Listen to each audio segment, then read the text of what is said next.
E a escalada de tensões no Oriente Médio impacta os mercados globais. O petróleo disparou após ataques do Irã a instalações de energia, interrompendo a produção em grandes exportadores e elevando o risco de desabastecimento, com o barril batendo na casa ali dos $120.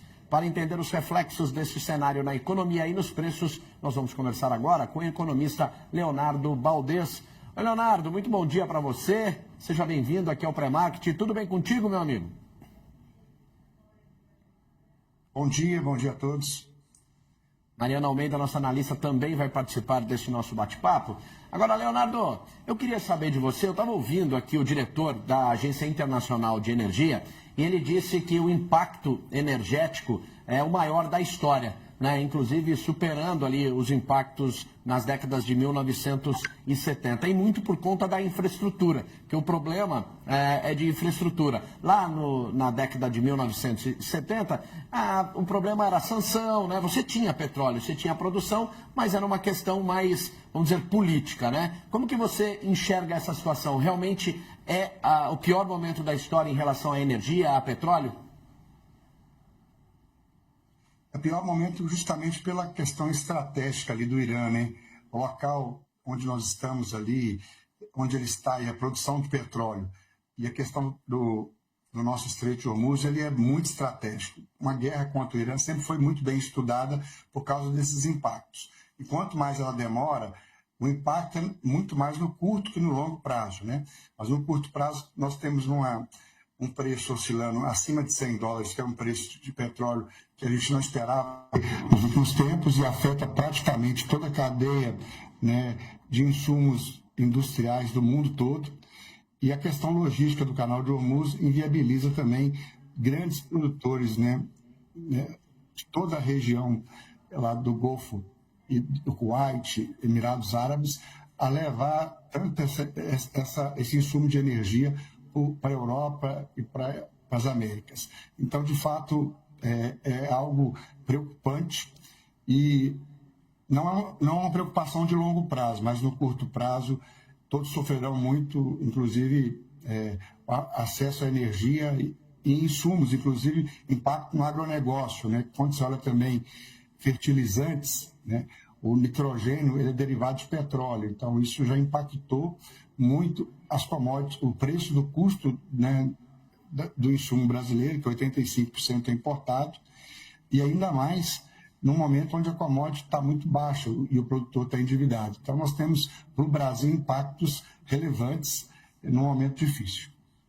Leonardo, queria pegar exatamente esse último ponto seu, que é falar do Brasil. Porque a gente está falando do curto e do longo prazo, eu queria colocar o médio aí, né? Quer dizer, como é que você vê, agora que o conflito se estendeu um pouco mais, que foi dirigido aí para pontos realmente produtores de energia, que a animosidade, a tendência de aumento de juros está se colocando como um cenário aí do ano, pelo menos, para os países na Ásia, na Europa, nos Estados Unidos. Como é que você acha que isso deve afetar a formação aí das expectativas em torno de juros mesmo e de crescimento na economia brasileira?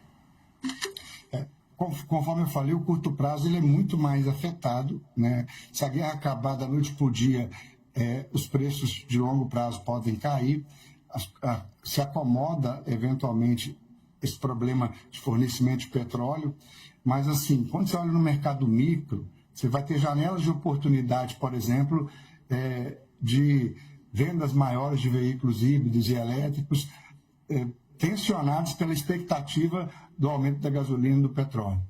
Quando você olha o mercado de juros, ele tem muito mais a ver com a economia dos Estados Unidos e no longo prazo, e a nossa questão fiscal de curto prazo, do que essa operação no médio e longo prazo, que as curvas de juros em momentos de guerra sempre elas vão para cima, a instabilidade cambial é muito grande e o ouro sempre cresce. Então, em todo momento de guerra, você tem esse mesmo movimento. Mas depois que diminui, as questões macroeconômicas do próprio país, a instabilidade de um ano de eleição e a taxa dos juros dos Estados Unidos são as variáveis fundamentais para poder fazer essa acomodação da taxa de juros de médio prazo e longo prazo.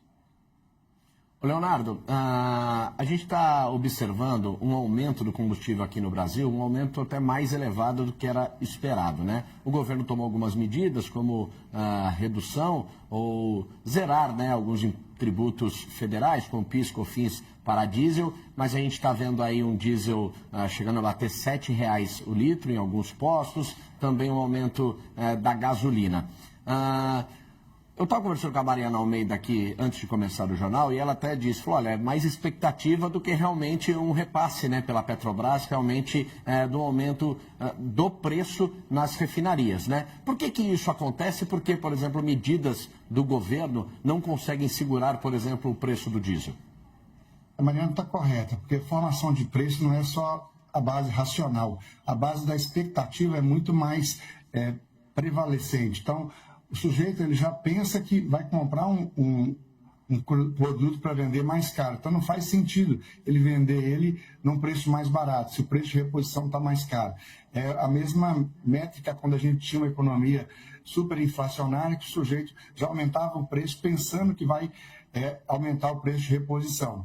E quando você tem um movimento de expectativa muito alta de aumento, aí é a vela e clássica regra da economia, oferta e demanda. Todo mundo está indo no posto com medo de que vai faltar produto, e aí o próprio dono do posto fala assim, eu estou com medo também que vai faltar produto, os fornecedores já falam que não tem o produto para entregar na medida que ele quer comprar, tudo isso aí é que faz com que o preço sobe. Então, qualquer medida que você tem, mesmo que seja importante e é necessária, né, de uma política para segurar preço, para diminuir custo, ela é ainda secundária versus a expectativa de preço e a expectativa da guerra. Mas eu relato que isso também continua sendo de curto prazo. Essa guerra, como todas as outras guerras, né, ela tem uma data para acabar. Mas essa, especificamente, se ela durar durante um período muito grande, pela natureza e a estratégia logística onde está o Irã e o volume de petróleo que ele produz, de fato a gente vai ter uma crise energética mais longa e aí praticamente países europeus que hoje estão ainda olhando e não entrando nessa discussão de forma mais ferrenha vão acabar entrando, porque vai acabar alterando a vida de todo mundo, porque todo mundo consome energia. E aquele canal do Estreito de Hormuz e a produção de petróleo do Irã são fundamentais para ter estabilidade no mundo. Leonardo Valdez, queria muito agradecer a sua participação aqui no Pré-Market. Um grande abraço para você e uma excelente semana. Para vocês também. Obrigado.